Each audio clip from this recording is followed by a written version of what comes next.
welcome. It's that time again. Here we go. Matt Connarton Unleashed, and we are live from the studios of WMNH 95.3 FM in glorious downtown Manchester, New Hampshire. Also on Comcast 97 if you're in Manchester. Streaming at WMNHradio.org and on the Facebook on the Matt Connarton Unleashed Facebook page.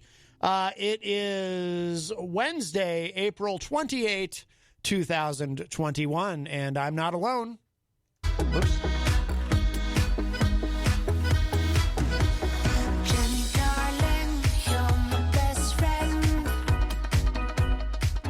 Hello. Hello. Hey. Oh, sorry, I was enjoying my song. Yes, of course. My song. I'm going to have to reboot that computer. It was doing something strange, but yes. It was kind of funky. Welcome, everybody. Here we are. Here we are. I hear motorcycles Glorious outside. Wednesday. Well, it clouded up. Looks like it might rain. Yeah, that's true. But we shall see. We shall see. Boy, so much to... it's big news day today. America's mayor has been raided. Can't believe it. Wow. Wow. I suppose it was bound to happen. Bound to happen. But yes. Writing on the wall. Yes. Wonder if they found anything interesting. I don't know. I don't know. Yeah. I just find it's not that they didn't raid his office. They raided his place, his apartment. Well, they did both. I'm just saying, the fact that they invaded his home, the sanctity of his home, is just like, it's so much more than just the business. You know what I mean? Well, because I say that because there was some confusion earlier in the day on the news. They actually raided both an office and his home. It was two locations, which people didn't realize at first. So they're really looking for whatever they can find. Considering the target, what would they have to present in order to get the search warrant? You know, just saying. Well, that's the thing. What did it take to get a search warrant for his apartment? For a man who was once a highly regarded U.S. attorney. Yep. You know, I mean, he went after the mob. You know, he was. And now look. He was revered, and he was mayor of New York City on 9/11, which absolute power. So he became America's mayor. Revered. To some people. Revered. Yes. Not everybody. Well, I know. But look at him now. Now he's just a crazy old man in a lot of trouble. When was he not a crazy old man? Well, I mean, seriously, did you see Borat? Well, yeah. Well, that was recent. That was slimy, old, dirty old man. Slimy, dirty old man. He screamed it across the screen. It was so awful. Ew. Yeah. So, I don't know. Whatever they found on him. You know, it's going to be juicy. Yeah. We'll see. Maybe he's headed to Rikers. Oh, maybe. Couldn't happen to a nice... Never mind. Well, if you'd like to call us today on the program, give us a call, 603-250-6007, 603-250-6007. There's a couple of people out there we haven't heard from in a while who I think we might hear from today, possibly. Really? Couple people, yeah. We shall see. We shall see. Also, of course, you can text me at 617-917-4476. Tweet me at Matt Connarton. Got the cojones. Tweet me at Matt Connarton or send an email to matt@mattconnerton.com. And, of course, you can always interact and opine in the Facebook live chat. But the best thing to do, of course... But they bite. Give us a call, 603-250-6007. Who bites? What bites? Chat room bites. Oh, sometimes, yeah. It can be a rough room, boy. You got to be able to hold your own. It can be. It can be a rough room. Hello. I want to remind everybody, of course, we are proudly sponsored by the Hop Knot. And if you're watching online, you can see I've got my Hop Knot shirt in the Brady Sullivan at 1000 Elm Street, right across the street. I can wave, but, you know, we're on a delay. They won't see it. But they are open today, of course. They're open Wednesday through Sunday. They have delicious gourmet pretzels. They have craft beer. They have wine. They have trivia night Thursday nights, Friday nights. They have live music. Sundays, they have brunch. They're going to be doing... I think it's like 20 different beers on tap. Oh, yeah. Over there. I think there's quite like a few. 20 different ones. The chalkboard's huge that has the list. It's amazing. Yes. So and they have the pretzel pizza. Mm-hmm. Yeah, we've had that twice now. Yeah, it's very, very good. It is. It really is very good. It really is very good. Yes, I throw caution to the wind when it comes to dietary on those days. Yes. So, and we're very grateful not only for their sponsorship, but to all the listeners who have continued to support them. And it's like I always say, as we go through these difficult economic times, although, getting better, certainly. But, the big chains out there, they're going to be just fine. But it's so important to support your local businesses. Yep. And it's such a wonderful family that owns and operates the Hop Knot. So. And I know we love them. And Kenny, I think it was a couple of weeks ago now. I think he had posted a picture of he and his mom getting vaccinated. So they did. They went together. I thought that was really cool. Yep, absolutely. They planned for the same day and just went in the same car. Yes. Now you can get vaccines like everywhere. Pharmacies have them. I absolutely believe when the president said that you're the average person's like within 5 miles of a vaccine station or something like that. Yeah. I absolutely do believe that. And we went inside of one today that does offer them, and I didn't see there wasn't any mass lines or anything. It looked like everybody just walk up and. Oh, at Rite Aid, yeah. Yeah. Well, it's like I was saying on the show yesterday. So we've reached a tipping point with that has both a positive and a negative side to it. So the positive side is we've reached a point where there seems to be more supply than demand. So that has inverted. Now there is more supply of vaccine than there is demand for it, which is a good thing, actually a great thing in the sense that anyone who wants it can get it. But it's a bad thing, meaning that we're slowing down on the number of citizens that are willing to take it. Right, because they've been fed junk. We have our first call of the show today. Hi, welcome to Matt Connarton Unleashed. Who's this? Hello? Yoo-hoo, Lucy, are you home? Hey, it's Gary. Hey, Gary. Hey. How you doing? I'm good. What's on your mind? Hey, tomorrow I get my first shot. Excellent. Awesome. Do you know which one it is?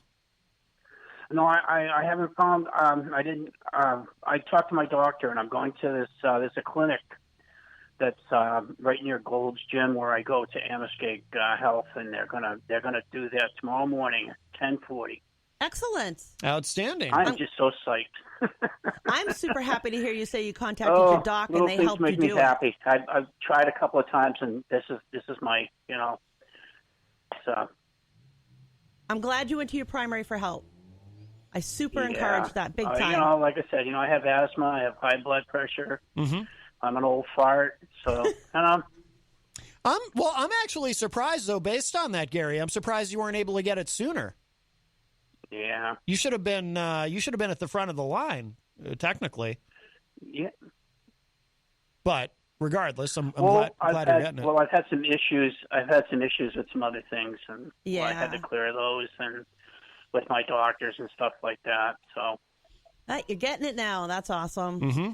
I'm happy for you. Yeah, I was just so when he said I said, well, what kind? Oh, hey, how about tomorrow morning? Oh, hey. And that was last week. I asked because I was with I had like 3 or 4 doctor's appointments, and they said, yeah, no problem here. And they called me back, and I said, yeah, how about Thursday morning? Yeah, I said, I'm there. I'm not doing anything, Outstanding. I'm just hanging out, Yeah. Well, good. Yeah, I'm just so psyched. Thank you for sharing that. So. Yeah, absolutely. Yeah, I can hang out downtown, go for walks and stuff downtown and not be afraid to, Yeah, I mean, you could, with some caution, you could do that anyway. I think. But that's the things I'm looking at is just. But not being afraid to go out and. Yeah. It's peace of mind. Yeah. It really is. It's just peace of mind. To know that you're not going to die from it, or you're not going to get I go uber grocery sick. shopping. I still wear my mask. I wear my mask all the time. You know. Oh, definitely. People Yeah. kind of look at me kind of weird, but I still wear my mask and stuff. Some of this and go stuff's going to here stick and with us. I love going to the bank because I get to wear my mask into the bank. Hello. Isn't it surreal? See, I think that's really fun too, actually. Yeah, it's surreal That is though, so isn't weird. it? Walking into a bank and wearing a face mask while you're in the bank. It's Oh, so Wait, yeah. strange. I need to It's get so my funny. mask first. It's so weird to like say something like that. Yeah. I did that when I went with But, Ann, and I forgot to put yeah, it I on. just wanted to tell It was you, I was weird. so psyched. I had to tell somebody. I had to shout it out. You know, It's awesome. Yeah, very you good. know, you're my favorite, one of my favorite shows. My We're other proud show of is to you. listen to the music. So, but you're my favorite show. Oh, well, thank you. Thank you, Gary. We're Appreciate very And that. proud of I you. love when Jenny's on because she just makes the day. Aw, I you're love too her. sweet. I love her laugh. Oh, very nice. I've been told it's I do love her obnoxious. laugh. She sounds like a really sweet person. Nah, You know? it's deceiving. You have evil, you that have one. a fine partner, Matt. Well, You have a thank you. fine Yes, partner. absolutely, absolutely. And treat her good. Treat her good because there's a lot. You know, there's not very many of them out there. You know? Nah, he's a good doobie. He takes good care. He's a very good doobie. But yeah, Yes. she just brings some sunshine to me when I hear her because she just makes me laugh. Oh, good, good. So Well, that's I love wonderful. Her. I just love her voice. I love when she gets mad because I love her. I love her accent.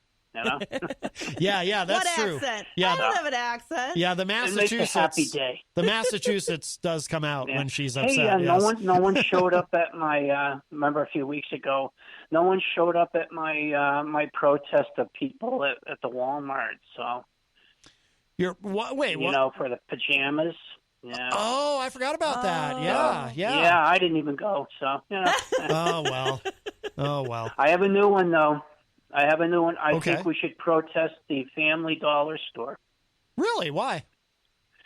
because there's nothing there for $1. Oh. Yeah. Everything is like $5 and up. Right. You know? Right. Yeah. That's the difference between like Dollar Tree. like where everything's Yeah, a Dollar Tree is $1 for Yeah. this and $1 for that, but Family Dollar Store started out as a dollar store, and then all of a sudden, you know, you expand, and then Jack they do those that. So I prices think we up, should yeah. protest them that they don't have it. You know, Yeah, I think they use the term dollar a bit loosely. yeah, they use it loosely, and we shouldn't have that. That's you know? right.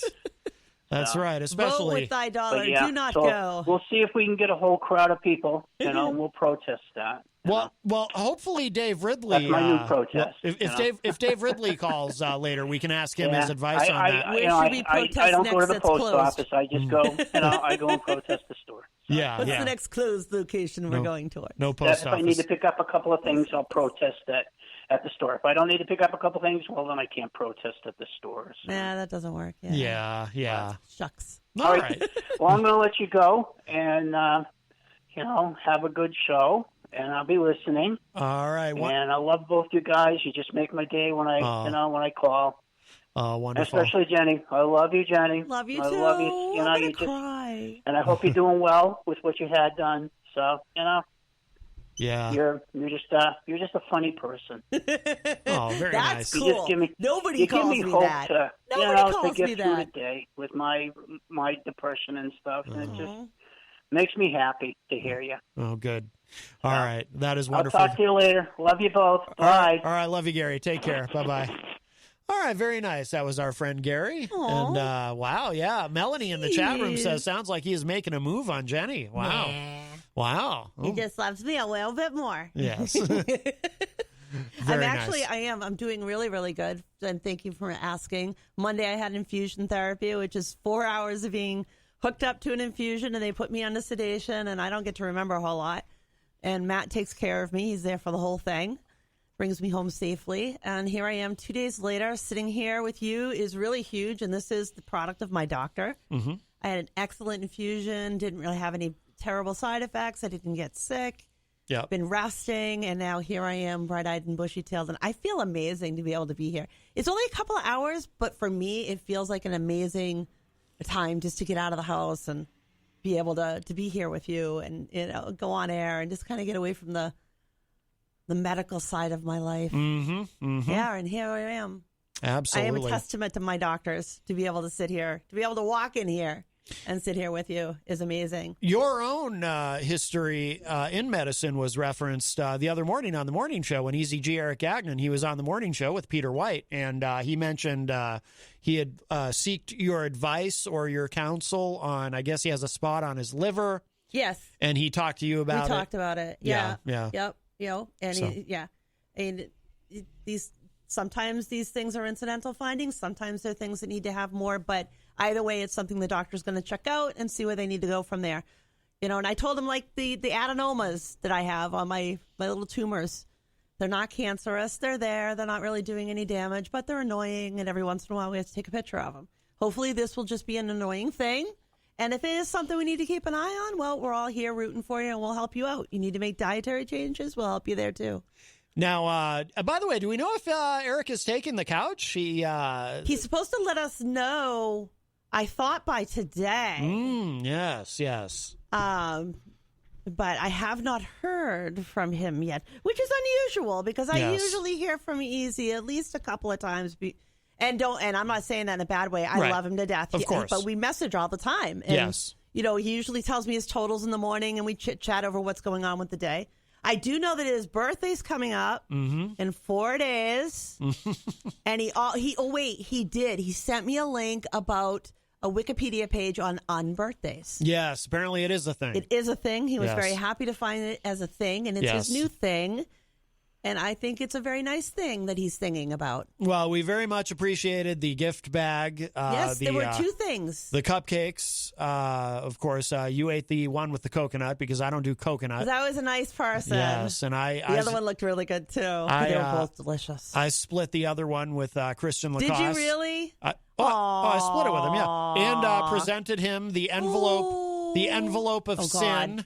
The manila envelope of magazines. In the middle of my living room, in front of family portraits. Yes. I'm like, can you guys not be doing that in front of, like, my grandma's portraits and stuff? I mean, come on. Yes, And do you know what these people did to me, people? Well, now. Do you know what they did to me? They stood in my living room. They flipped through these fakakta magazines, these terrible, ugly, these things, these horrible, naked, dirty pages in my living room in front of the portraits anyway, and they still took a picture. They just stuck their heads in front of them conveniently so you could see the frames. Yes. But you can still see the pictures there. Although I think... No, come on. I do think the picture would have been much funnier if your grandmother's picture had been in the... Like, one's my grandmother and the other one's like my great-great-grandmother.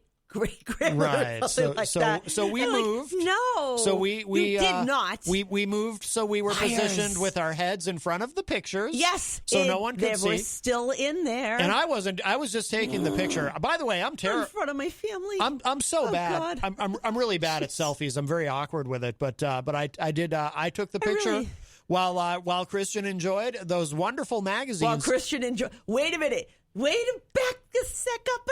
You just said what? Did you hear yourself?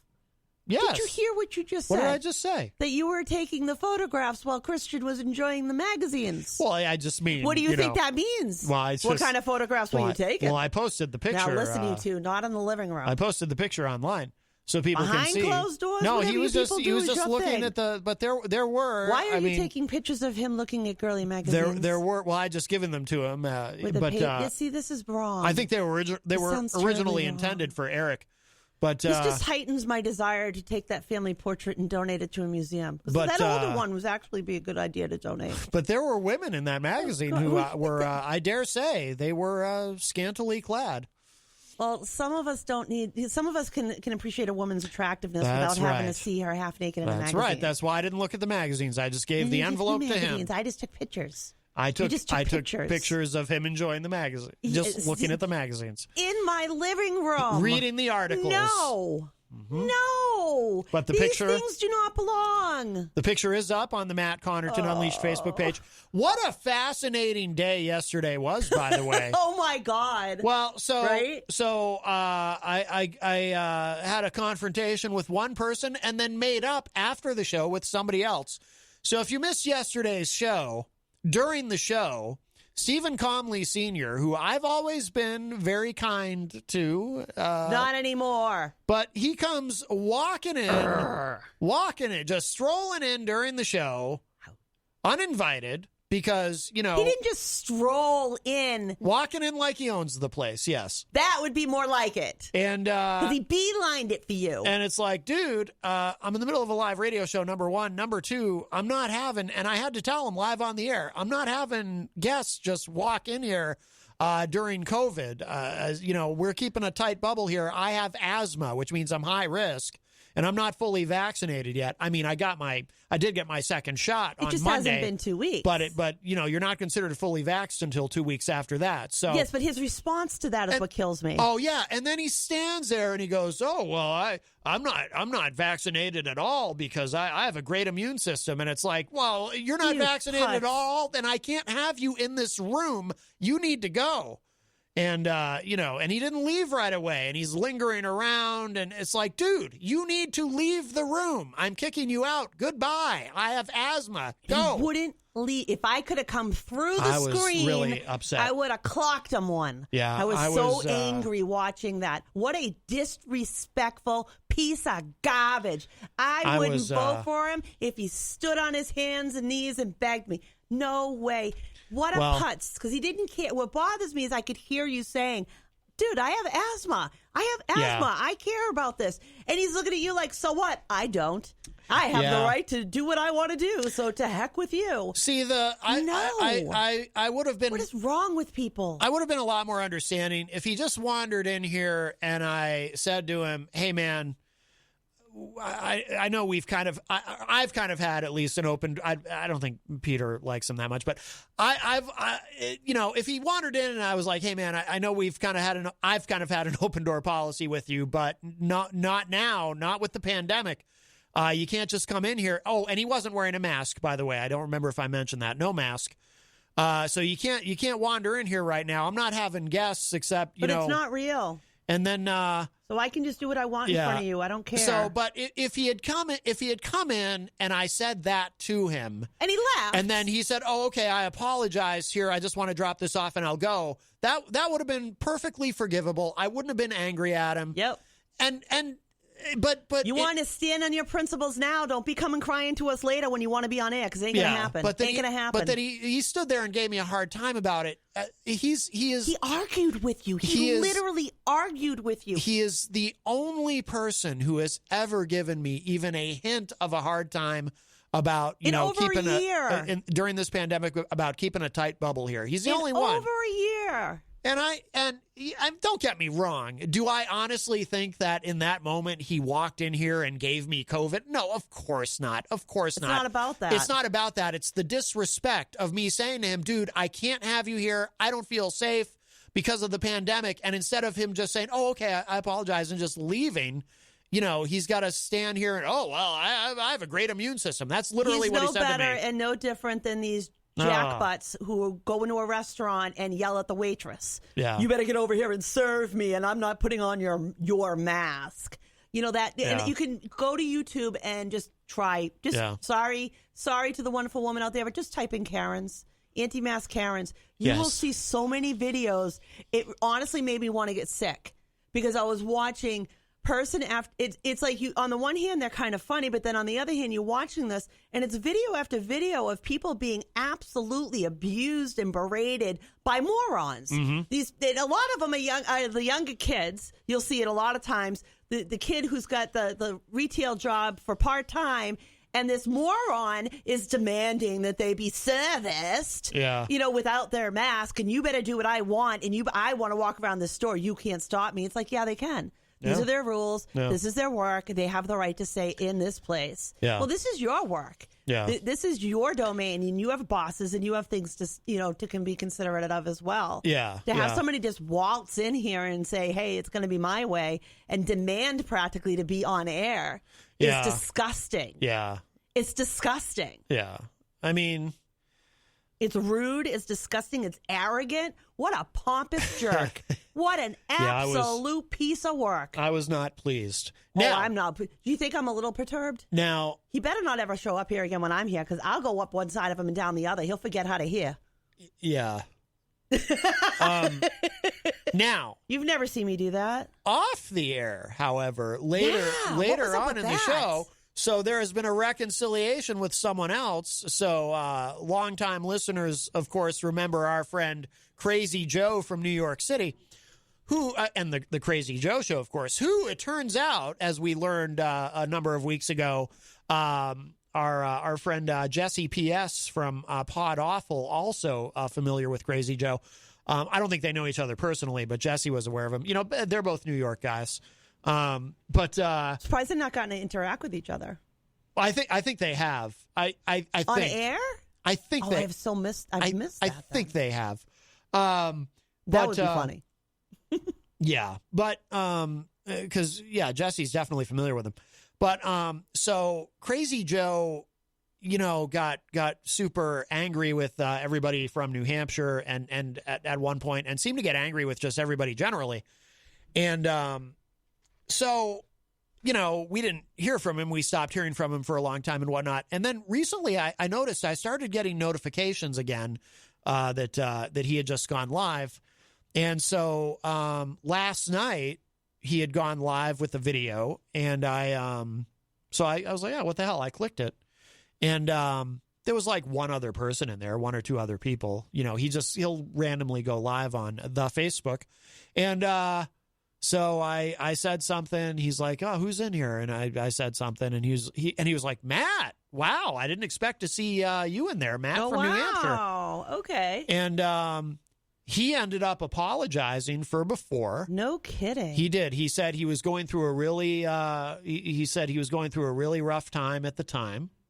And I get that. And he didn't mean to lash out at everybody the way that he did. And he said he was really sorry and he wanted to be friends. And I have no idea what it's like to do that to people. I have never done that, ever lashed out. Dude, I'm with you. I feel you, bro. Yeah. I feel you. So, and I was glad because, you know, I always really liked Crazy Joe. I enjoyed his calls. You know, sometimes, you know, I think I might have had to hit the dump button once or twice on him.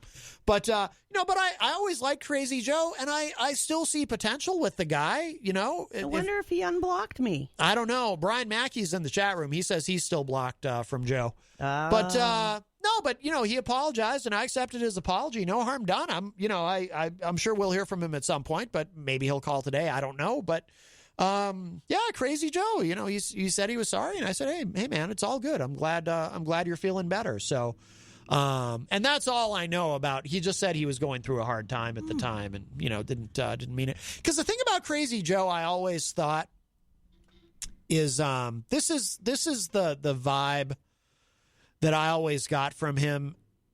I always had the sense that underneath all that bluster, there's a sensitive soul under that.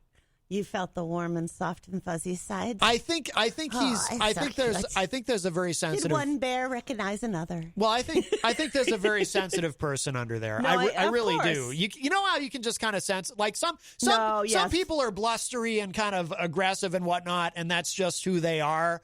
And then other people, you kind of get a sense that there's something else underneath that, you know, and that this is you know, perhaps an amalgam of the persona that he's trying to put across combined with a defense mechanism, you know, which is, I think, probably the case with a lot of people. So even when he was like mean to me, I never really was upset with him because I thought there's something else going on here with this guy, you know, and he's being kind of a jerk right now, but he doesn't mean it.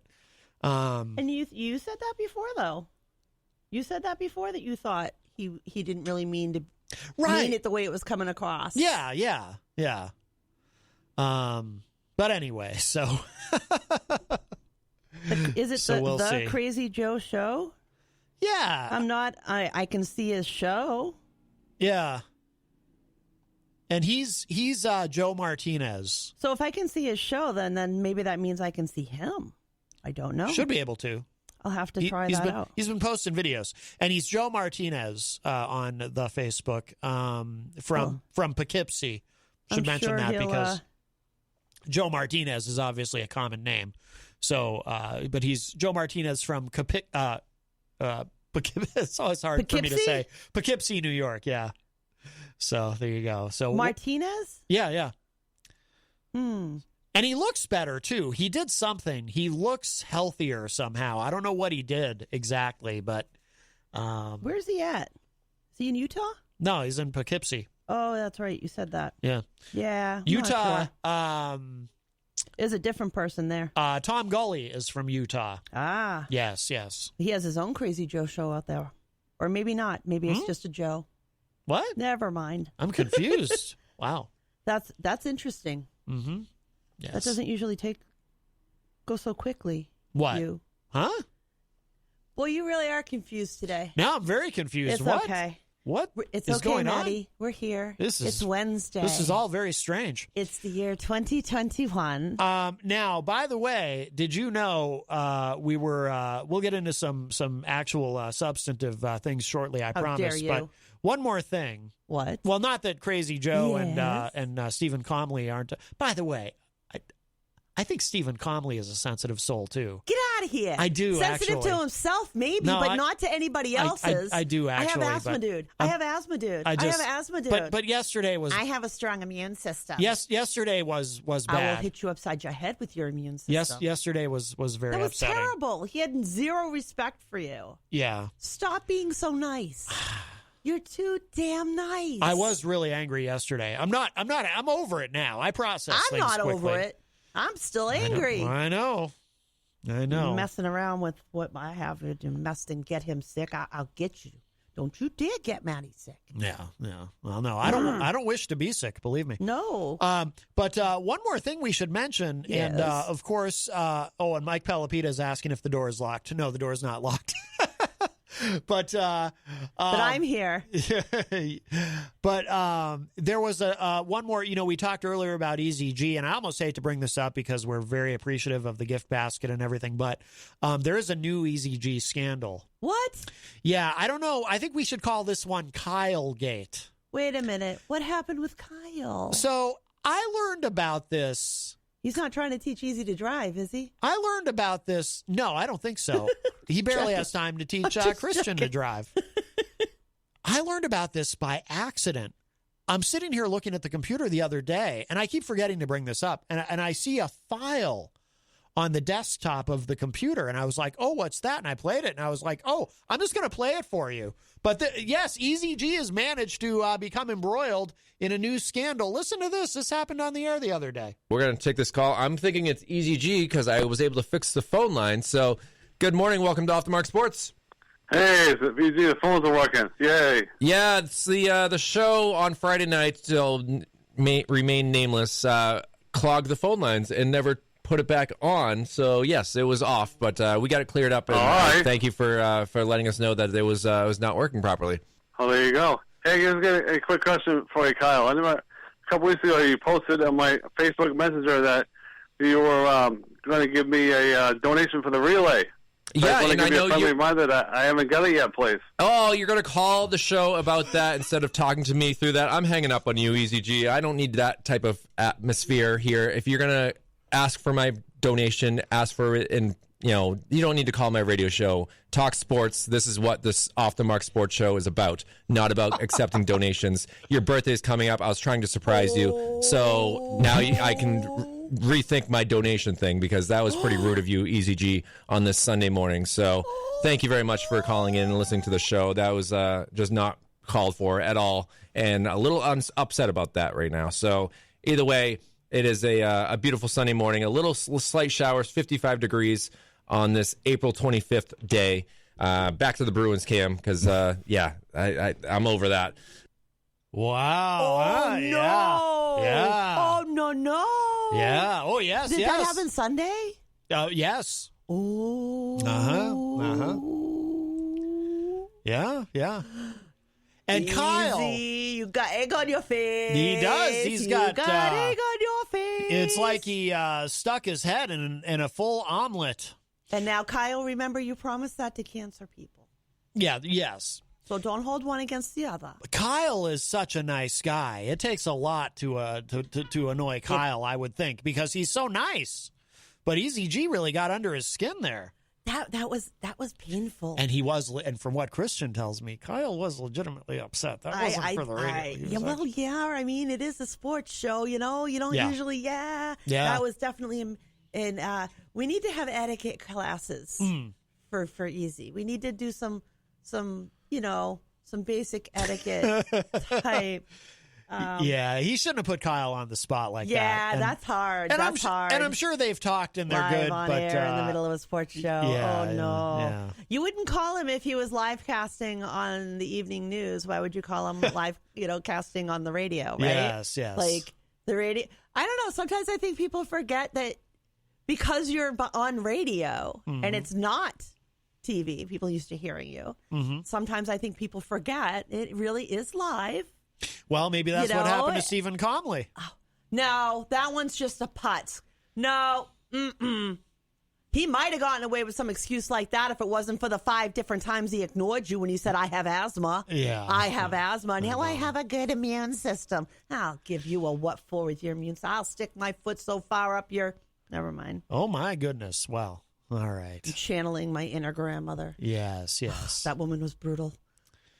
But Easy G, he means well. He's just very competitive with the fundraising. He is. And you know what, though? In fairness, it is his best year. He's literally lost his mind in excitement that he never thought this would go the way that it has. And it's not only has he hit his original goal, he's exceeded his expectations, and he's made himself proud to literally be like one of the top earners in the state. Yes. He's right up there. I think he's like in second place or something like that. He really has worked hard.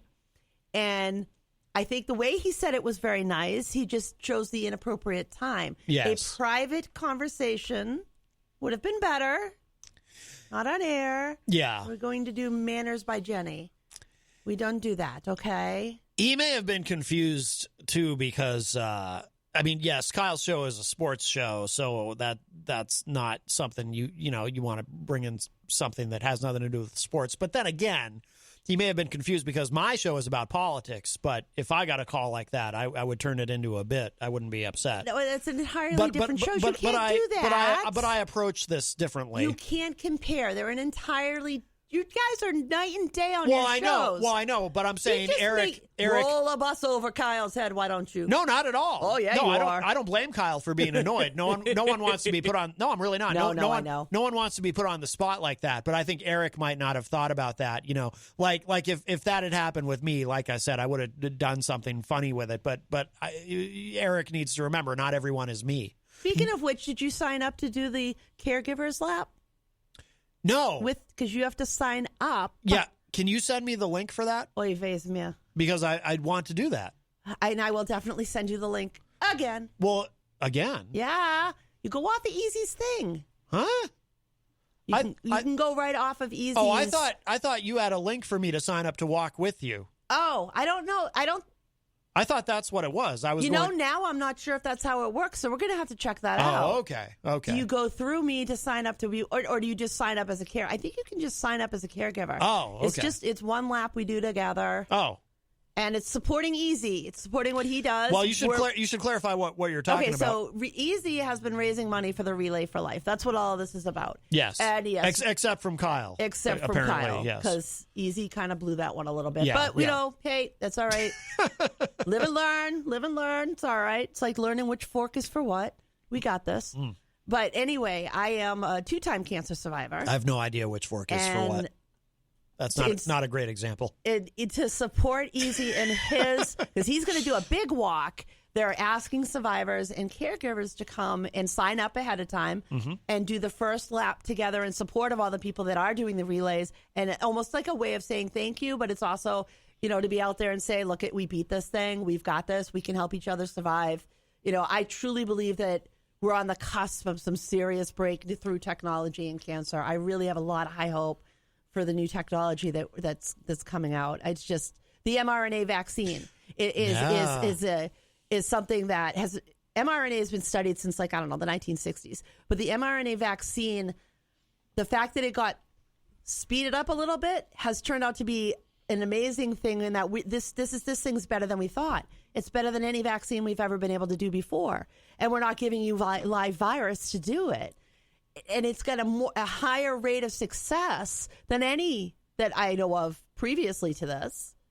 So take that same technology and utilize it to send the recognition for hormone-positive breast cancer, so some of the more prevalent breast cancers. Could that then in turn teach your body and get rid of one of the most prevalent breast cancers that happens in the world? Our hormone-positive invasive ductal carcinoma is the most positive. It's cancer I had. It's the most common. But imagine that. If this technology could then lead to a vaccine that prevents the most popular cancer that women get, and that's just for women. Now, can we do that for men? Because men get breast cancer too. We talk about that all the time. Yep. Peter Criss, the original drummer of Kiss, had breast cancer. Yep. And he's an activist for letting people know about male breast cancer. Absolutely. Good conversation to have about the relay. I'm sorry that Easy's in another scandal. I know. Should we call this one Kyle Gate? Well, yeah, I guess it's going to have to be. I like the way it sounds, Kyle Gate. How many gates has he got? Oh, he's got Taco Gate? Yeah. Tablet Gate. Tablet Gate. Oh, Yeah. That was a biggie. That one went on for a while. Uh-huh. Oh, yeah. Oh, what about when he tried to... Wasn't there something he tried to... Well, he tried to get down and dirty with Daryl. I don't know what kind of a go well. gate you'd call that. No, I'm not sure. The dirty gate. Daryl told him it wouldn't go well. The dirty gate. You know, and of course, there's the original scandal when he tried to get Peter replaced with me at the on the taco. Well, that was Taco Gate. I'm sorry. Was that Taco Gate? No, the original one. I'm sorry. Taco Gate is when he said that Evie Peter wasn't going to do it anymore. He was bored with it. Well, or something. that's what I meant. Yeah, he wanted to change it up. No, I was thinking of the original one was with the tickets. Yes. Ticket Gate. When he was given one for free and yet wanted a second one. He wanted for another free. one. He was being a prize pig. He has the scrambled eggs on his face yet again. Yeah, he'll never be able to run for public office. He has all. Oh, Eric Street mentions Mask Gate. Remember Mask Gate? I think he could still run for public office. No, I mean, with all these scandals. What did we call it? The rep-elect, the state rep-elect. That one got to run for office, and that one had a criminal record. That's so I mean, I think our Easy gets to run. Sometimes you can bury these criminal records, you know. Yeah, but it's really hard to bury them like that. Them. I know. Just try to bury. I mean, it is hard. You try. In the era of the internet. I am interested to see what is going to be unburied soon. I mean, it's just the berries.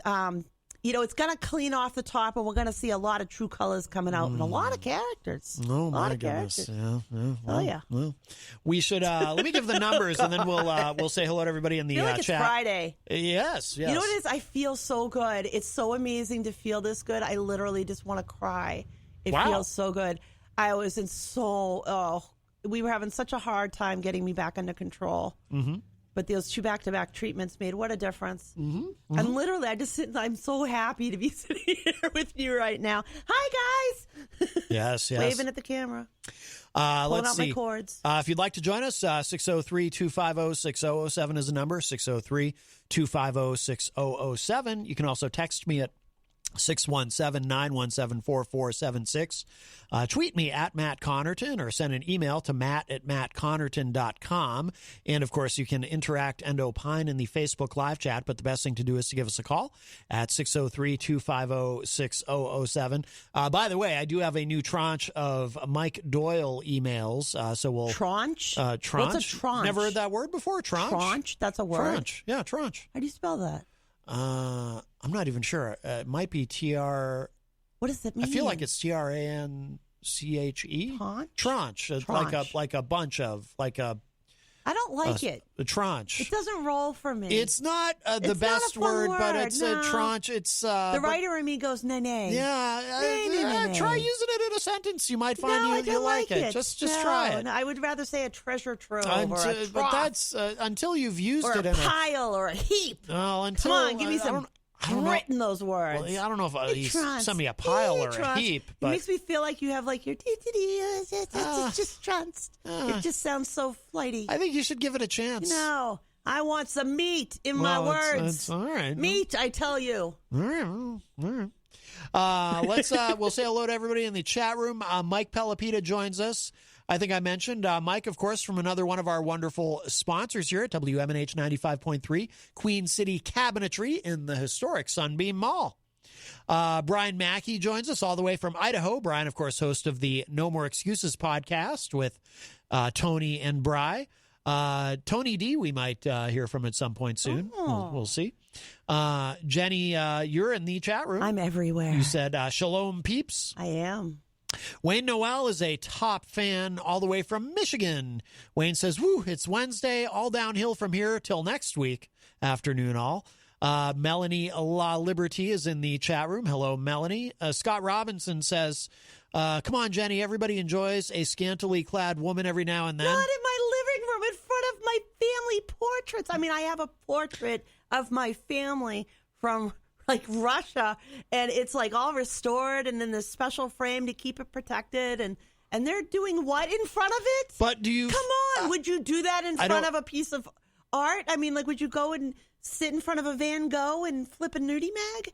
No. Well, I wouldn't, but no. maybe Christian would. Oh God. Do you feel you're supposed to help him go better directions in life, Maddie? Do you feel as though somehow your family is seeing this through the portrait? I don't understand. It's just not in my living room. Well, come on. Well, yeah. You guys, I'm going to lock you out. I'll lock you on the porch. Oh, yeah. Stay out there with your little magazines. Brian Mackey says he is still blocked from Crazy Joe. I'm not sure if I am or not, but I could see the show. Yeah. I could see the show. I think but he I'm unblocked some people, yeah. I don't know. Scott Robinson says maybe now we can get back together with the state rep-elect. I don't know. I think that issue might be buried. She may have drowned in the Charles River. Maybe. Merrimack? Blackwater? Brian Mackey says, oh, hell no. Brian, to what? Brian says, referring to Crazy Joe, I can see him. I cannot comment. Interesting. Maybe he's doing selective. I don't know. Selective hearing. It's a new format. I don't know. It's a Facebook version of selective hearing. There's all kinds of different settings with Facebook you can I do, know. though. Yeah. Melanie says, thank goodness Trump made the vaccine happen. Yes. I think Mike Doyle mentioned something about that in one of the emails. Which one? One of the tranche of emails that he sent. Which vaccine? Oh, yes. How many vaccines are there? 9? The warp speed vaccine, I think. Nobody ever. Oh God, here we go with the warp speed thing again.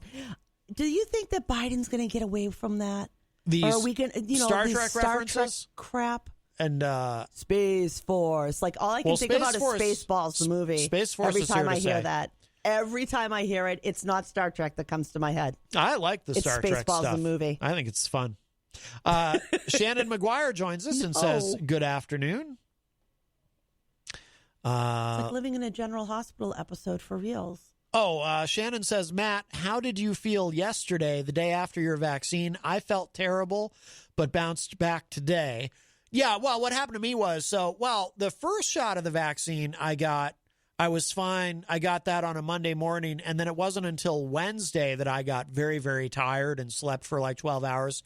But with the second shot this week, it was much more immediate because I got my shot that Monday. Yep. I got Monday of this week. I got very tired afterward. I kind of bounced back, but then after my show, as you remember, I got through the show and then I went home and I laid down. And this time I think I slept for like 15 hours. But back it up here. In between that, you took me for my infusion, and that was over 4 hours. Yeah. So you had quite the busy day. Yeah. It wasn't like you got the shot and went and sat down. Right. You didn't stop running until after your show, so I'm honestly not surprised that it nailed you that way. Well, I did get the shot and go sit down. They make you sit down for 15 Wise minutes. guy, that's not what I'm talking about. I cheated, though. I only sat for 12. It doesn't matter. And I said, I got to get the hell up on out of here. You know what I'm trying to say? The young people say that now. They say, they say up on out of here, I think. Where's my Tylenol? I said, I got to get up on out of here. Tylenol. So it might have been 13 minutes. It wasn't quite 15. But yeah, a lot of people. Spaceballs, the movie, they made eunuchs. Mm-hmm. I know that's a word you like. Eunuch. No, I really don't. Yeah, you do. Eunuch. I like it. The year of our Lord and the year of our eunuch. I don't say that anymore. You used to say that last year. I don't say that anymore. You said it so much, it's so no longer. I thought you wanted to be one. It's no longer the year of the eunuch. Oh, I guess so. But I did hear, though, it might be the year of the cat, according to, what's his name, Al Stewart. I am not a cat. I love that lawyer. I am not a cat. Oh, yes. That was the best. But we should remind people, too, and, Gary mentioned he's getting his first shot tomorrow. He mentioned that when he called in. If you, if you do have side effects from the vaccine, don't let it bother you. That's actually a good thing. It means that your body is reacting to the vaccine as it should. Your immune system is responding correctly and is building that immunity. And if you don't have a side effect, that's okay. But if you do, just roll with it. It will pass. But it's a good thing. You slept for a number of hours, then you were fine. Yeah. My second one, I had a 2-hour nap that day, and I was fine after that. Yeah, you had less issues than I did. Yeah. But I wasn't pushing myself right you were. Yeah. Just saying. Right. You know. No, I actually sat for 14 minutes. So, I did sit. Stop it. I did sit for a bit. You should have sat for the 15. You should should do what you're told. About 14 and a half minutes. Medicine, just it's do pretty what you're good. told. All right. There's a reason they tell you that. If they could get away with 12, they would have done it. They don't want to hold on to you any longer than they have to. Mm-hmm. I don't know why people think that they took forever to get in here and discharge me. Let me tell you, they'll get rid of you as soon as they can, because I bet you money there's somebody else waiting that needs that room, and they got to start the whole process over again. Nobody takes their time discharging. Oh, especially now. So not true. Especially nowadays. Oh my gosh, with the pandemic, yes. Yeah. Well, not only that, here in the great state of New Hampshire, like in other states, we have mental health issues going on and people being held in emergency departments because they can't find a bed. That's still happening. That didn't change. Mm-hmm. If anything, it's potentially worse because there are more people in need of mental health care. This plague hasn't been easy. Ooh, Shannon had it rough. It says, she says in the chat, the first shot, I was just tired. With the second, I was achy, had the chills, and very tired all day yesterday. But now I'm fully vaccinated and feel fine. It's worth it, folks. Oh, absolutely. Oh, that's awesome. Absolutely. It's awesome that you're feeling fine. Yeah. But yeah, those are some of the side effects they warn you that can happen. Yeah. You don't need to tell you not to get concerned unless you get like a really high fever. I think you have to be like 101 or something like that before you get 102 is what I heard. Is that what? Is it 101? Is either 101 or 102? I don't know. I remember hearing 102 and being surprised that it was like, really? That's a high fever, right? What's considered like a really, like a dangerously high fever? Well, in adults, high fevers are, 102, 103 is getting up there, but because it's 105, you're going to bake. Literally cook your brain. 105, you need to be in the emergency room, yeah. Right. Now, kids can tolerate temperatures. I remember when my son was born, he was just a little babe, must have been around like 12 months old or something, and he got a typical sickness like any other newborn did. But his temperature was 105, and I lost my mind. Yeah. I was like crying. I couldn't get him into the car seat fast enough. Get to the pediatrician's office, the sweat's pouring off of me. I'm thinking, oh my God, my child's going to die. And I look in the room, and there is literally a room full of women look just like me. All of them with babies who had kids that had the sniffles and high fevers, 104, 105. You treat them. You treat the fever and you keep the kid comfortable. The danger part with kids is when temperatures go up too fast or come down too fast, there can be what's called an afebrile seizure. Kids can have these seizures, and they're very scary looking. Talk to your doctors will tell you. Like when my kid had this, the doctor instructed me at the time on how to give him ibuprofen and Tylenol in that particular case and alternating them to help him with his fever. And sure enough, it was fine. But I was terrified. I remember thinking he's going to die. This is horrible. Now, in an adult, 105 fever, yes, your brain is cooking. This is not, adults don't walk around at 105 degrees. It just doesn't happen. Kids tolerate different temperatures. My mother told me once that when she was a very young child, her mother took her to the doctor multiple times because apparently my mom runs a little hot, and the doctor kept having to reassure her mother that no, she's fine. She just has a high body temp because she would run higher than 98.6. You know what? I don't blame her. I mean, you get scared when you're not sure of what's going on there. I mean, you can prepare all you want to be a new mom or a new dad, but it's still going to have a learning curve, and there are going to be those things that happen that scare you. Yeah. I remember when he fell and he got a little cut in his forehead, needed a couple stitches. He just fell on the rocking chair. But from what I could see from the material, I was 20 2 years old, I think. And it was before I was in medicine. I thought that was like part of his brain matter or something was coming out of there. I'm freaking out because I see this white matter, which, of course, was just nothing but some adipose tissue. It was no big deal. Yeah. But when you're young and you're not sure. You thought he was losing his mind. I'm like, oh, God, Literally. his brains are coming out. He's leaking. Wow. Oh, it's terrible. The I remember the nurse just being like, trying to be really polite and nice, and like at one point literally saying like, we could sign you in and give you something to calm you down a little bit, because my ex-husband and I both were freaking out. Yeah. We were both, may he rest in peace. I know speak ill of the dead, but boy, did we think there was something bad going to happen. Yeah. But that happens with kids, new parents. You don't know. You don't know, and you always get scared because they're so little, they can't tell you everything. Mary LeMay is in the chat. Hello, Mary. She says, hi, Matt and Jenny. I had my second shot. Excellent. Congratulations. That's awesome. And Abigail Jem joins us in the chat. Abigail says, just got caught in the rain on my walk. Soaked. Awesome.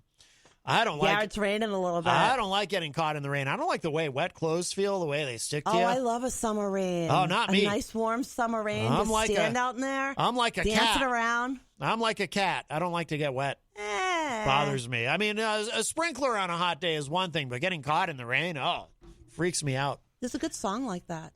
There's a few songs about that, but True. You wanted to say something about jury duty?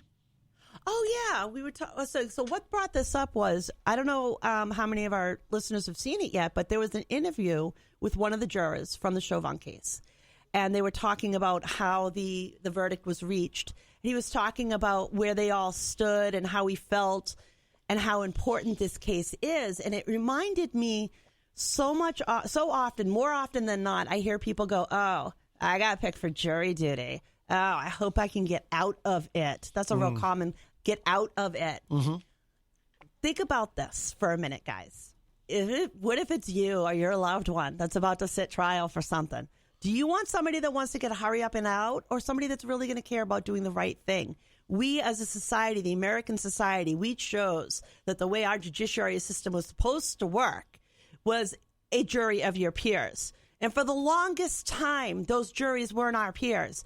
No offense, but they were mostly white men. For a very long time, it was only white men who made the decision on your guilt or your innocence. We as citizens bear a serious responsibility to step up when you are called up for jury duty and take it seriously. Because there's a person on the other side of that may be innocent as all get out and is counting on you hearing those facts. Or they may be as guilty as sin and disgusting parasite that feeds on our people or our children and belongs behind a jail cell. But we have to take that responsibility. Here in the state of New Hampshire, we have something that no other state has. We have jury nullification. We have the ability for a judge to tell the jury, and the defense can discuss it, about what that means. And that's a big deal, too. That's unique to New Hampshire? It is unique to New Hampshire. Oh, I didn't know that. Used to be, now here's the kicker. What a lot of people don't know is the birthplace of jury nullification was slavery. They were northern jury. See, the way the laws originally was, if you in the north were helping somebody who had escaped slavery from the south, you were bound by law to return the property, the human being, to that person. Even though they were in the north and slavery was illegal, the law said they were still property and they had to be returned, or you were going to go to jail for harboring that slave. But what ended up happening was juries of our peers here in New England voted that they were innocent, that they were morally innocent and they could not find them guilty. That even though the law said they were guilty because they harbored that slave, the jury said, no, we will not find you guilty because we believe in this case, this law is unjust, unmoral. You are not, we have the right to nullify that law and say, in this case, you are not guilty of that crime. Well, we have that here in New Hampshire. And the first case that tested it was a man who lived up in the North Country of New Hampshire, and he built handmade harps, but he also grew cannabis for himself. And he harmed no one.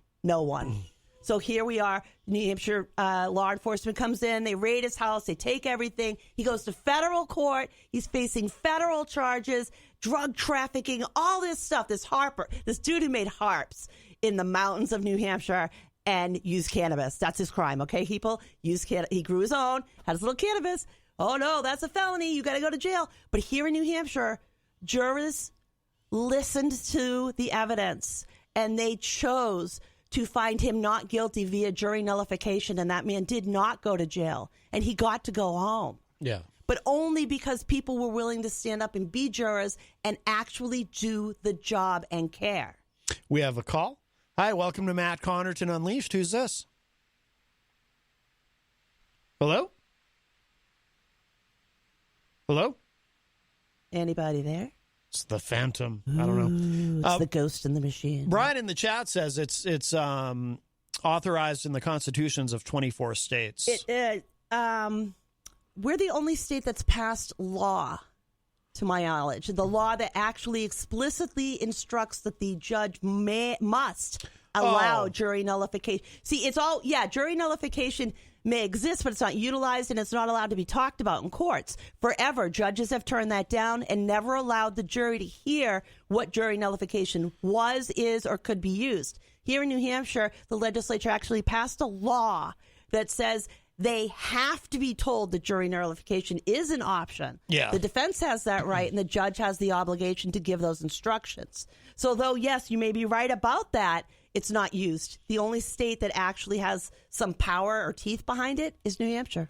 Well, as far as telling, because what happens in other places, from what I understand, is if, juries don't know. They're not allowed to know it. They're not allowed to hear about it. They're not allowed to get instructions about it. They don't even know it exists. They are told in their instructions they must find guilt or innocence on the basis of the law as it is written. Yeah. And that takes away everything that jury nullification provides. Yeah. All right. Well, we are past the top of the hour. Let's take a quick break, play a song or two, and show some love to our sponsors. And then we will be right back with hour number 2 of Matt Connarton Unleashed. Plenty more to come. Don't go away.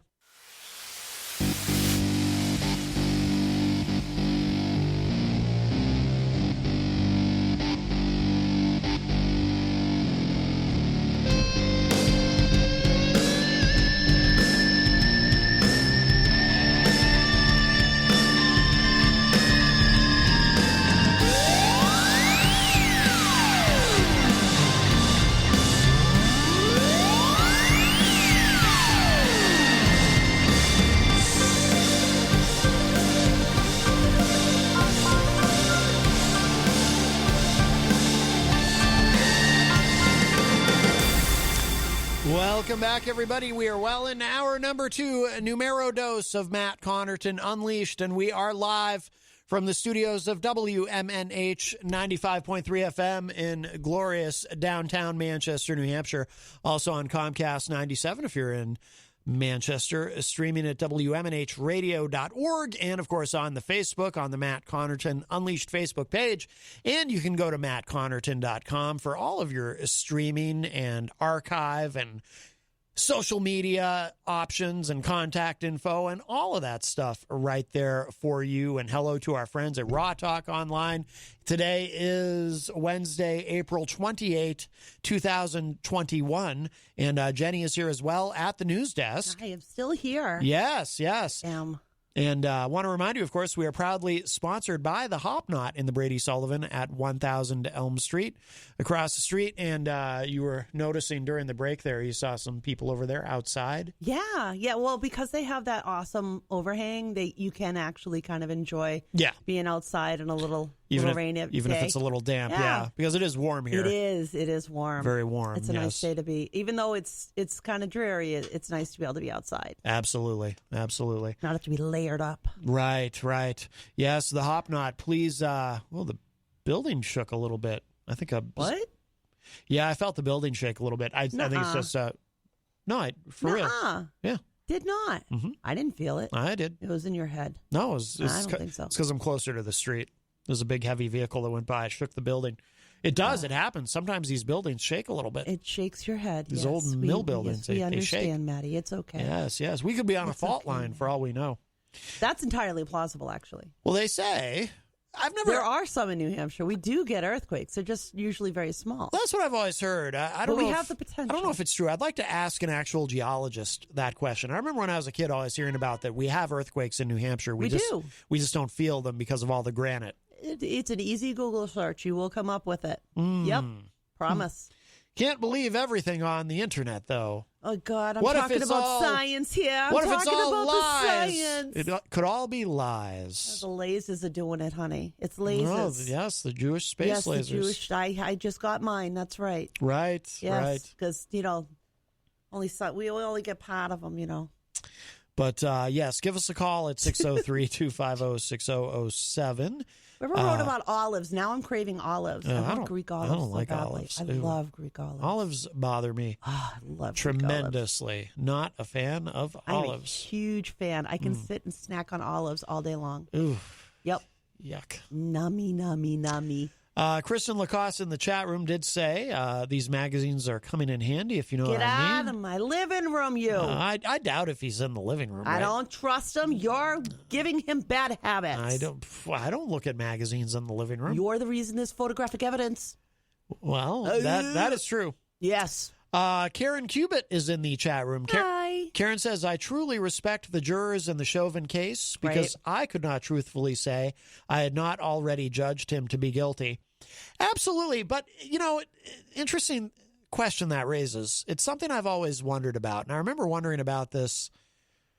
I think I've wondered about this all my life, really. It's like when you have a high profile case, so they try to select jurors who don't know anything about the case and therefore don't have any prejudgments. But it seems to me like there's a bit of a catch-22 there, because if you're selecting jurors who don't know anything about, if it's a case that's really high profile and very famous, then you're finding people who aren't paying any attention to the world around them. Or people that are just that busy. Yeah. They're not glued to their TVs every day. Yeah, maybe. I guess. But finding somebody guilty on the merits of the charge, hitting all the criteria for each one of those charges, is what was essential for those jurors to do. It's not just guilt. It's, are you guilty of murder in the second degree or manslaughter? Does it warrant those charges, in which they did find that all of the charges were valid and proven. Yeah. So he was found guilty in all three. Yeah. Rocky Uber says, Matt, don't forget to use a black light so you know where Christian's been reading those magazines. Another country heard from. Oh, my goodness. Wow. Can't take you people anywhere. And Rocky said, Christian, don't read those magazines before your fight. You'll need your forearm strength for the fight. Seriously. Well, my God. Do you sophomoric men ever get over yourselves? Wow. Yeah. Yikes. Ouch. My goodness. Look at that little. By the way, tonight, very important evening, the first of the Biden presidency, the first address to a joint session of Congress. It's the first of his presidency, so we don't call it officially. It's not called a State of the Union, because the president's first address to a joint session of Congress is called the president's address to the joint session of Congress, or something close to that. It is the first time in history that two women will be sitting behind him. That's true, yes. Both the vice president and the Speaker of the House. That is true. It has never happened in American history that we have had two women on that podium. And I don't think we're that far away from having three. It's also unusual for the first address. Rachel Maddow on MSNBC last night was pointing out that you know, the whole reason you don't call the president's first one of these a State of the Union is that it's because he's a new president. It's not fair to necessarily credit and or blame the State of the Union to the president because he's so new. But in the case of Biden, because his first address to a joint session of Congress is coming later than it typically does, because usually it's much sooner in a presidency. Typically, no more than 5 weeks into a new presidency. Plague had a little something to do with that, though. I mean, you know. Well, yeah. So the pandemic had everything to do with it, really. So he's having his. It's almost May, and he's having his. So you could really kind of call it a State of the Union, but not officially, of course. But I gotta say, he's got a lot to talk about. Yes, got a lot to talk about. Absolutely. We've got over 200 million shots in arms in the first 100 days instead of the 100,000 or 100 million. I forget the wording exactly, but he doubled his projection of what he was wanting to hit. Oh yeah, you know, yeah. We're poised now that we have more vaccine than people who are willing to roll their arms up, because some of them are still a little concerned about it, and hopefully that will change. But we're also in a position where we can ship materials to India. Can we say something about India? My God, their entire healthcare system has collapsed. Yeah. It has collapsed. What we were worried about here, if we had an onslaught, this is what's happening in India. Yeah. And it's horrible. They don't have enough oxygen. They get people in cars sitting outside of hospitals, sitting in a car hooked up to an oxygen tank. I know that Canada, the UK, Australia, Russia. In fact, I saw the Lufthansa plane land from Russia that was landing with ventilators and oxygen. We're sending Remdesivir over, the medication that was proven to work. Remdesivir, thank you. I know that I saw President Biden mention that, as well as, you know, the parts needed for them to be manufacturing their own vaccine. But we're actually getting to a point now where we're going to be able to ship out vaccine and help. They need all fronts. They need help on every aspect. You can't leave anything undone. They need help taking care of people and getting more survivors out of this, and getting the vaccines and getting them administered. In order to save that country, you have got to get as many people protected and healthy as you possibly can, as quick as you can. And they've got to cut down the spread, and that's not happening. If you see the pictures, their hospitals aren't like our hospitals. Here we had them closed up. There, all the families are in there with the patients. It's mayhem. It's mayhem. And you want to know why I wish I just want to shake somebody's head over there. I get how much a person doesn't want to be separated from their loved one, but there's a really good reason that we don't allow people to go in the hospitals like that. Yeah. And that's helping the spread, and it's awful. We need to unlearn some things over there too. I'm sorry, but they need everything. There's no aspect you can leave out. Yeah. You leave out any one of those cogs, and they're just going to continue to be buried. If we're going to get them out of it, we need serious action behind this. Can't be a bunch of words. It's got to be real. Yeah. And you think about this. This is the thing that bothers me, Maddie. Why doesn't anybody care? Like, do you think there's an invisible line at their border that the disease doesn't cross? Like, oh no, India's losing its footing. Everybody's going to get involved in helping that, or it's just going to spread across Europe. We're not safe until the world is safe from the virus. I mean, that's just a fact. You know, it's a global pandemic. Yes. So Mike Doyle sent me. So this first thing, we'll kind of go through these. He sent me this article from the Daily Wire. Admiral Brett Giroir, I don't know if I'm saying that correctly, unloads on Biden administration's, quote, continuing lies about Trump's vaccine achievements. Now this, this is from the Daily Wire, which is a conservative website. So this is pretty slanted. Now, Mike sent me something else. Mike sent me something from factcheck.org in another email. So I'm more, I wanted to acknowledge that I did receive this email, but this is the Daily Wire to me is just conservative propaganda. So I don't put much stock in that. But we'll get to but factcheck.org, that's something different. But let's see. Mike also sent me this. Matt, caught the last hour of your show. You continue to give Biden an A+ on COVID when all he has done is follow what Trump had in place. Oh, give me a break. There are stories of him increasing manufacturing, et cetera, but according to Admiral Garor, all was in place. I don't trust this admiral. The admiral's a full-on MAGA guy. Of course he's going to say that. Who cares? Okay, we're talking about manufacturing. Okay. Biden himself has stood there and said that Trump got manufacturing up and running. Nobody's discounting that. Yeah. What we're talking about now is actually getting the medication into somebody's arm. Trump had zero ready to go when it came to actually getting the medication into a human being's arm, because the doofus was convinced that all you had to do was make the vaccine and I guess throw it at people maybe, or throw it in the water or something. Yeah. Because it certainly didn't need to have medical professionals who could draw it up out of a syringe and stick it in your arm without killing you. Yeah. I mean, but that's what we were dealing with. Mr. I'll throw a Band-Aid on it and look at me. I'm Trump. I'm the leader. I did all of this. No, you didn't. A bunch of scientists created this. They've been working on this technology for decades. Yeah. It had nothing to do with you. All you did was get the government out of the way for manufacturing. Thank you for doing that, Trump. Oh, sure. Yes, we see you for that. Yes. But that's got nothing to do with getting over 200 million shots into people's arms. Right. To doing 2-3 million shots a day. That had nothing to do with Trump. Zero. Biden made nothing. it a priority, and he underpromised and over-delivered. Yep. And so did our own state. And look at us now. Our state is the poster child of success in a sense. I'd like to see us a little more successful.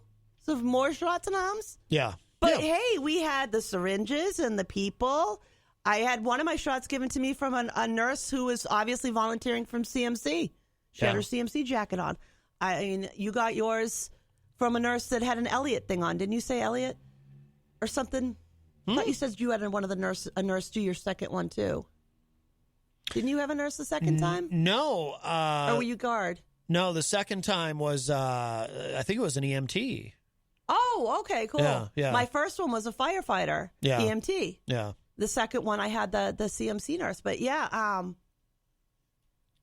God, Maddie. I don't know. Mike also said in a new paragraph, I caught your rant about marijuana legalization, and if can't make a simple decision on cannabis, then you should question the rest. What?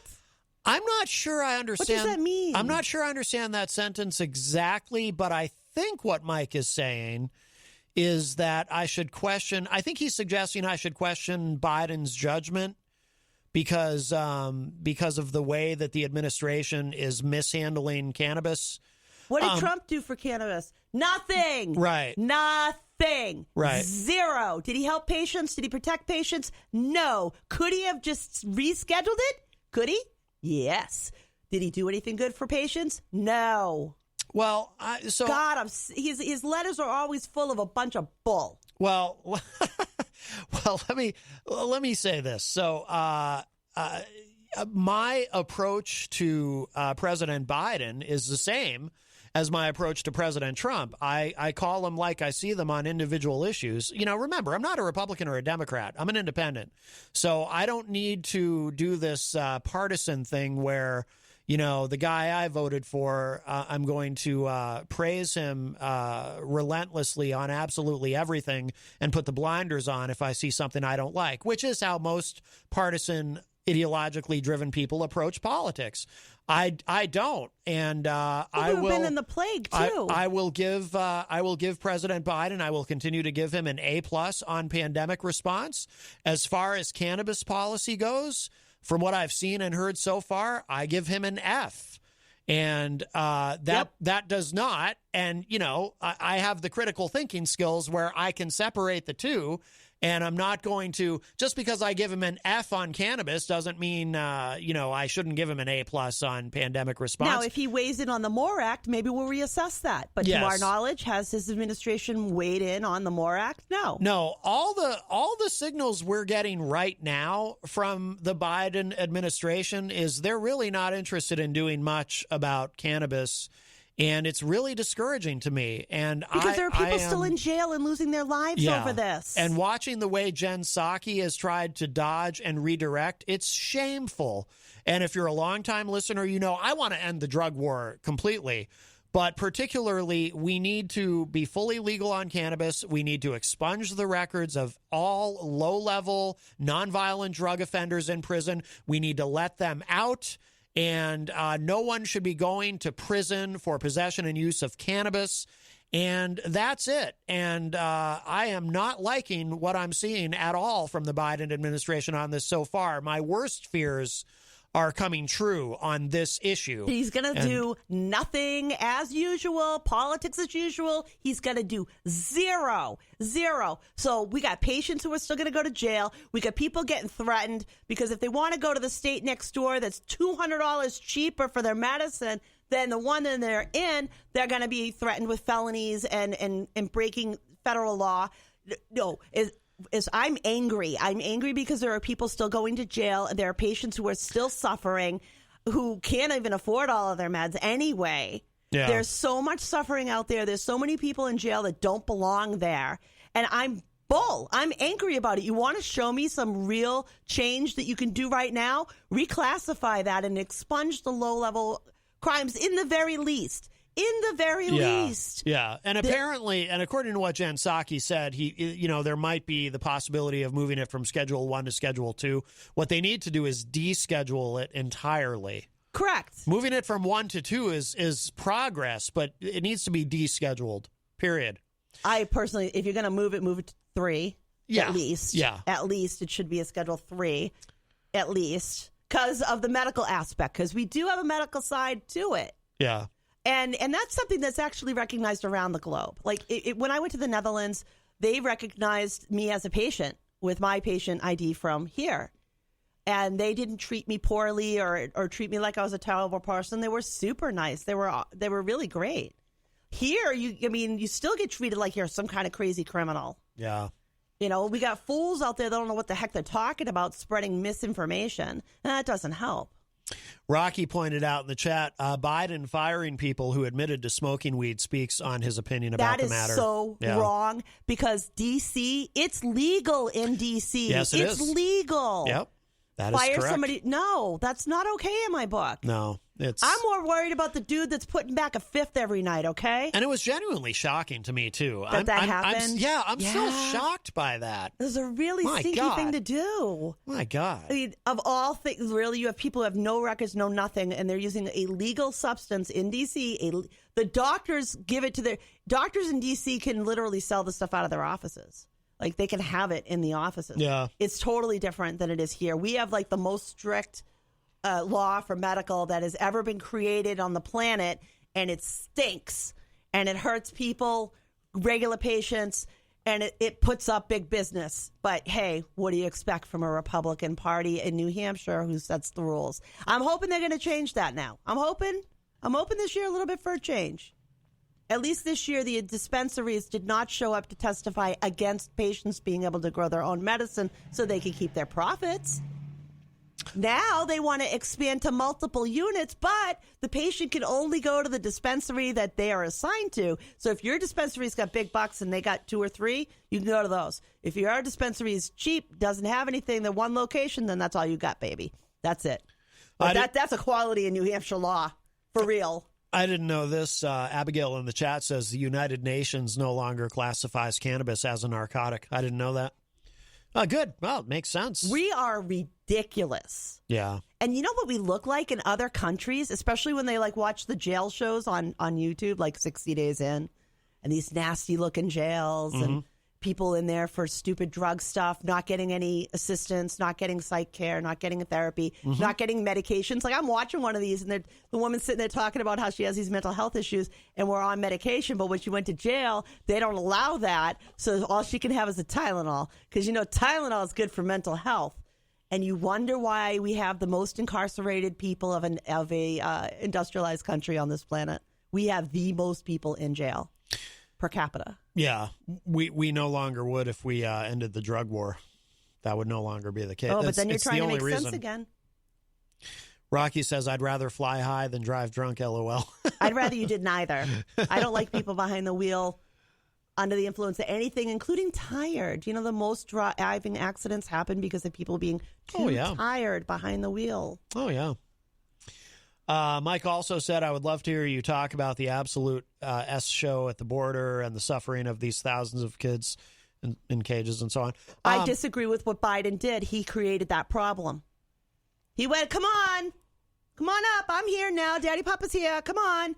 Well, I know. And that's why it's so bad right now. It didn't have to be that bad. We could have said we're working on it. Yeah. We're going to bring people in. You know, it's okay. But when you're listening to a 10-year-old being interviewed at the border because his mother said, I'm sending you there because Biden said he'd take you. Because that's what they think. That's the message that they're getting. We need to change that message. There's only so much we can humanly do at once. And what we got going on down there is going to hurt more people than help. Well, even with Trump's remain in Mexico policy, that these kids were still showing up at the border, but not in droves. But the droves that are coming up there now was a border crisis. With the overcrowding is specifically because of Biden. Well, I won't go that far, but but I do think that the Biden administration needs to hurry up and figure this out, and I do agree that they're not handling it well. I absolutely believe in being able to protect people that if they go home they're going to die. I absolutely believe that these people should be able to come in legally to our country. Yeah. Oh, absolutely. But we shouldn't. But he sent the wrong message. He made it sound like everybody come on in now, and that's why there's droves of them and overcrowding, and they're not prepared for it. Look at what's going on down there. It's awful. Well, what I would have done is this is it's a complicated issue, but so nobody really has the answers, but.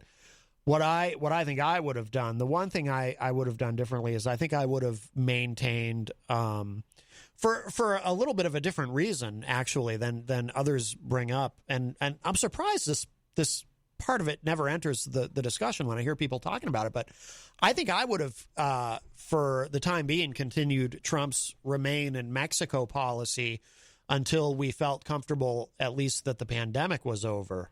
I would take it one step further in the sense that I would feel better about it if we were in the position and had the setup down there to handle the influx and to vaccinate as they come in, if they so choose. Mm-hmm. Not mandate. If somebody give them the vaccine as they come in. Yeah. But we should have the people and the system set up there to take this influx, to feed people, to house people. We have children that are in a room that they have to take turns lying down to sleep. Yeah. That's not okay. Biden goofed this up, and the way to fix it really is to get down there with as many people as he can to try and straighten the situation out and take care of people and bring down some of the FEMA trailers or something to give people more places to be comfortable. We can't have people crammed up so badly they have to take turns to sleep. It probably should be. Well, I like the idea of involving FEMA, and maybe to do that, you have to declare a state of emergency legally to do it. But isn't it? See, they're in this predicament, and here's why they won't do it, because although Jen Psaki slipped during one press briefing and used the word crisis, and she clearly did not mean to. She slipped. They've been deliberately, the administration has been deliberately avoiding using the word crisis. They don't want to call it a crisis, but it is. And unfortunately, that's politics as normal, starting to slide back in. I would have had a heck of a lot more respect for him to go, we didn't go about this the right way out of the gate, but we're going to do everything we can to straighten it out, and here's what we're going to do. And it should be declared an emergency because the state resources that are getting used down there are horrific in the middle of a plague. Not just the federal resources down there, the state resources that are getting played upon. What do you think they do with people when they're really, really sick? They go to the local hospital. Where are the people coming from to take care of these other people? From the state resources in the middle of a plague. Yeah, this is a state of emergency for them. And it should be. And FEMA should be able to go down there with trailers and things to help house these children. I don't care who the heck you are, Republican or Democrat. If you can look at a 5-year-old like that and not care, you have no heart. You literally have been born with nothing but evil in your veins to be able to look at a child like that. But we created the wrong message, and we made this mess, and we need to straighten it out. Brian Mackey says, love how the blame falls on a single man. Well, unfortunately, that is how It does. The buck stops at the top. That is how politics works. But that's the way it's supposed to work. Trump wouldn't do that. He told it was everybody else's fault but his. Right. I didn't do it. You didn't do things right for me, so hey. That's his answer. I have a heck of a lot more respect for a leader who goes, this is my buck, and I do need to straighten this out, and I am wrong. And I wish he would. I really wish he would. I'd like Jen Psaki to come out and go, you know what? I did use the word crisis. Yeah. And this is what we're going to do to handle it. Give me some truth, people. You came in out of the gate like that for this plague. You've been giving me truth. Don't go back on it now. Don't go play politics as usual. Scott Robinson says, totally agree, Jenny. There's going to be a better plan. Got to be. Yeah. Well, hopefully. It's because politics plays with our lives instead of our lives ruling how our politics should be. Rocky says, why don't we have them stop at our embassies in these other countries where they can get COVID shots and other things so they can pass through our borders with no problems? Some embassies have very few people in them, and they have zero medical people in there at all. And you need medical people to do this stuff. Yeah, that's true. You don't want somebody out there who doesn't know what they're doing, giving out needles. I mean, they do it the wrong way. Yeah, they could cause an infection or a problem. It does matter. I mean, I give you credit, Rocky. Think outside the box. I like outside the box ideas, but yeah, I think these embassies just aren't. You're right, Jenny. They would need to have people staffed. They don't have enough staff for that. You'd have to put the people there to do that. It's literally. I mean, what we've got at the border is our National Guard and Border Patrol and local police and state. I mean, like all of them, and they're still drowning. With all of that we have, they're still drowning. An embassy would never be able to bear the weight. Yeah. Mike said in the email, seems like an important topic, but for some reason, Democrats do not want to talk about it. What grade do you give Biden for the border? Well, I'm not going to give him an F like I am on cannabis. I'm going to give him a D. Oh no. No. You get an F when a 5-year-old is standing there waiting for a turn to lay down and sleep. That's an F. I don't care who you are. That's an F. Well, don't tell me it's for the children and then you let that happen. No, I'm going to give him a D because there's still time to work it out. If this was, I'm sorry, Matt, to interrupt you, but I got to say this. If this was like a war something or another, we could have how many troops out there, build how many tents, have how many hot showers, set up a nothing. In no time, we could do that if this was a state of war. Absolutely, we could put up a whole damn camp and feed everybody, and clothe everybody. But it's not war. We're not out there to kill people. We're actually trying to save lives, so we're not going to use it that way. I'm angry. Yeah. Well, the reason I give him an F on cannabis is because I'm already resigned to the administration not doing anything to fix it. But I think they will eventually get something figured out for the border. But not before more people lose their lives or end up in jail, lose their jobs, lose their homes, lose their kid. Yeah. Not before that kind of damage takes place. Abigail said, I'm excited to see how the Dems applaud and Republicans boo Biden tonight. Will Boebert and... Is it Boebert or Boebert? I haven't bothered to learn her name. Will Boebert and Green have their guns with them? Oh, I'm sure. Yeah, well, we'll get into that issue at some day. We're going to actually start seeing our differences now. You and I. What do you mean? Well, we spent the last 4 years on the same page because neither one of us could stand what Trump was doing. Right. Well, that's not the same anymore. Biden's not that. And there are things that he's got up his sleeves that I'm not going to be happy about. Oh, yeah, of course. And guns being one of them. The Second Amendment does matter. Yeah, I said it, guys. Yeah, I'm one of those. We'll have that discussion another time. We'll have to talk about the story that turned me into somebody that believed in self-defense at another day. So this couple other things Mike sent me, but we'll save those for another day because I don't like to get into too deep. He always talks about us not giving credit to Trump for the vaccine being invented. And I don't think either one of us has ever said that. Oh, look. And he did help some of them, but there are 10 different vaccines and they're not all American. At least 10. Are there that many? Oh, yeah. I was looking at the list. They got one in Russia they call Sputnik. Oh, yeah. Sputnik was an early... There's a couple of Russian ones. There's a German one. There's a bunch of other vaccines out there.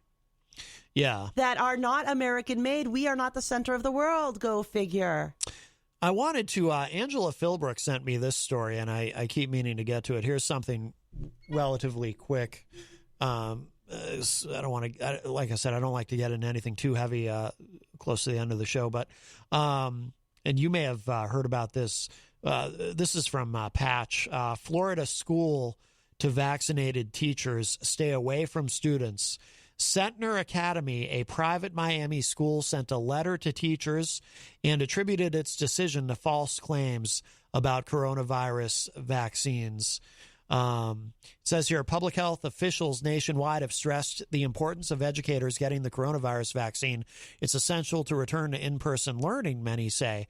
While most schools have responded accordingly, encouraging vaccinations among staff and at times going so far as to facilitate vaccine events, a private school in Miami's Design District went in a different direction last week. In a letter sent by Centner Academy co-founder Layla Centner, employees were told that if they chose to get a coronavirus vaccine, they were not welcome back this fall. They were also told that if they did receive the vaccine, they would be physically distanced from students. What in the world kind of bogus is this creationist people? I assume. Is that what this is? It seems contradictory. It seems contradictory. If you get vaccinated, you're not welcome back. But if you come back anyway, you have to be physically distanced. I don't get it. Centner went on citing a false claim that vaccine recipients can somehow pass the vaccine on to others. What? Centner wrote in her letter, "Oh, God. We have at least 3 women with menstrual cycles. Oh, for God's sake. Impacted after having spent time with a vaccinated person." What? How? Did they get heavier cycles, more cramping? Did they try to kill somebody and call? Seriously, how? I don't know. God, Maddie. Yeah. And these people are supposed to be educators and voters.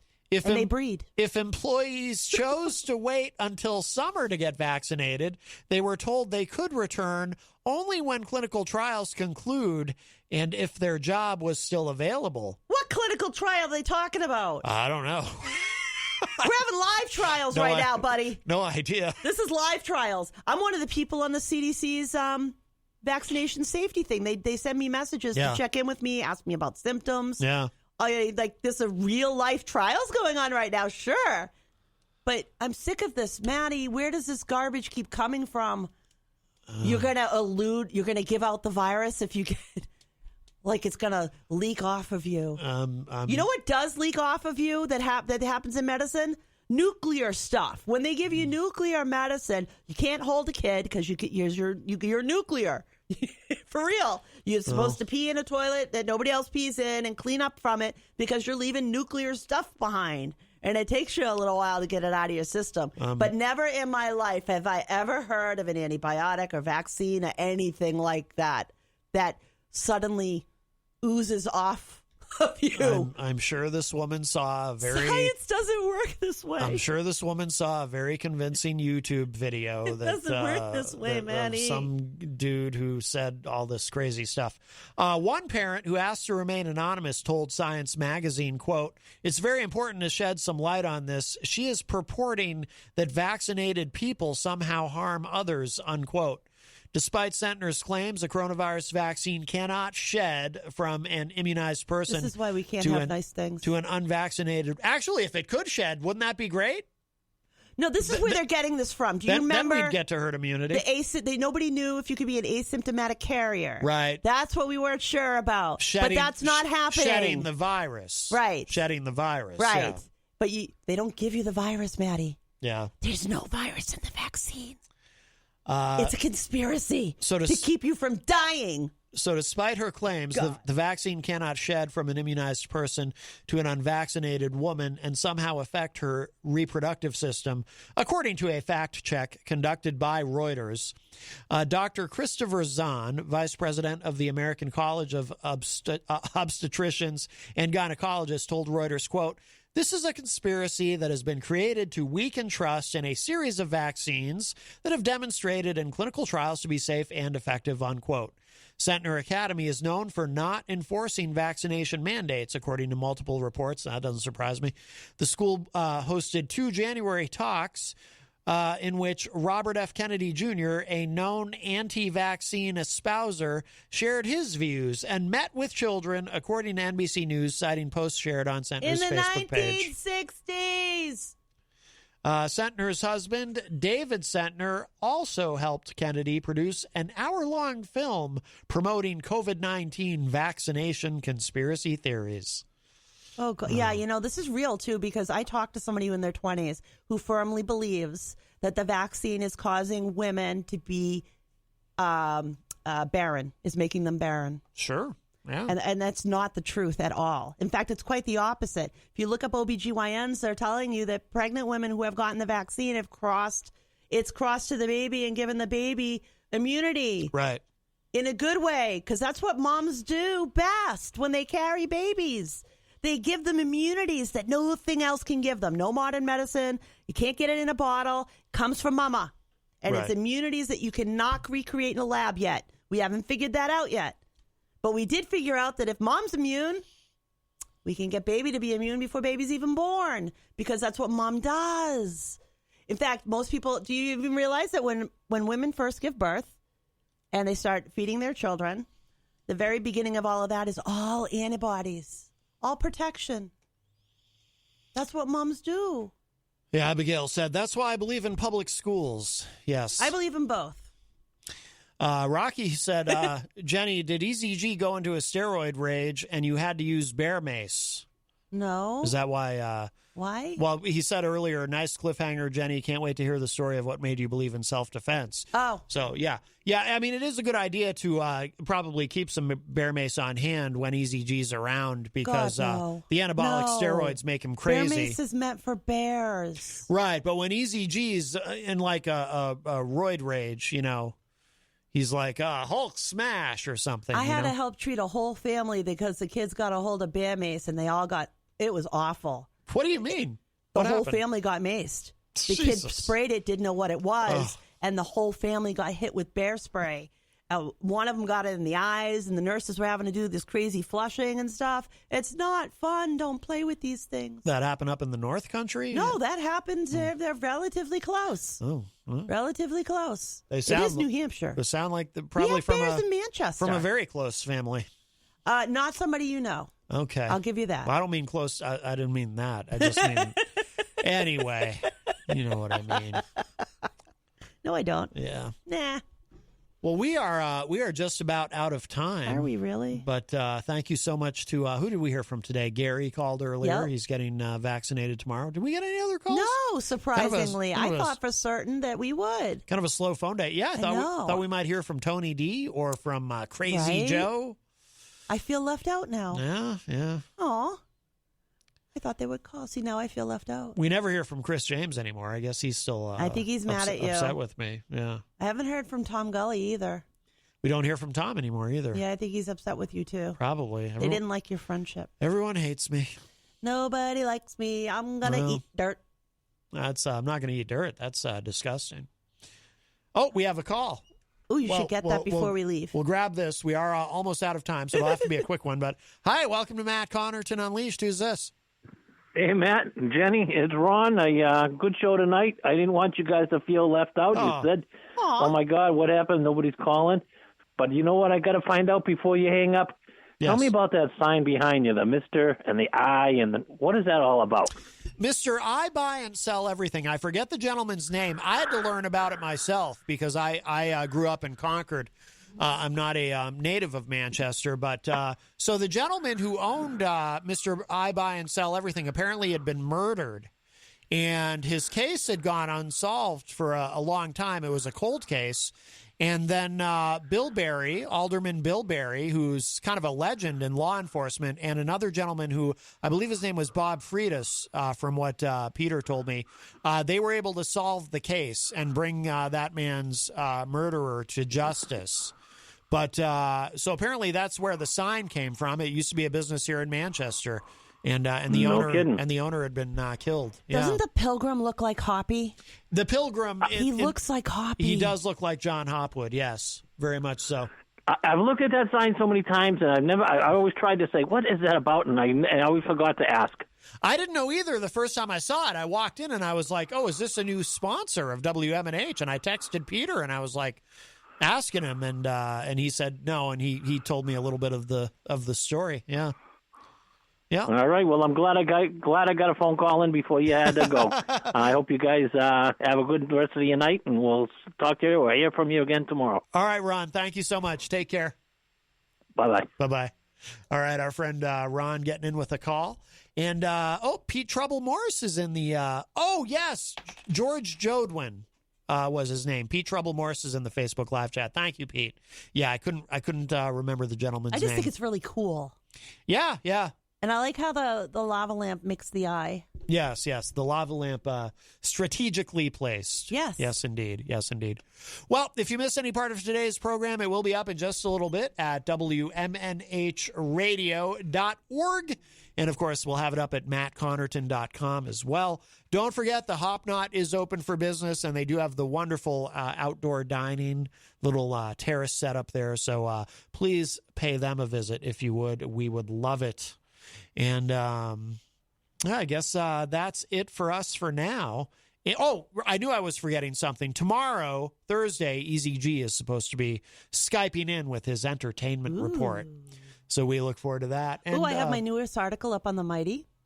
Oh, yes. Yes, newest article up on there. It pretty much been about one a month or so, give or take. But themighty.com. Themighty.com. So people know where to go. It's a great publication. And Absolutely. I love being on there. And it's also on gencoffee.com. Oh, very good. Very good. I forget that I have that sometimes. Yes. Yeah, you should mention that more.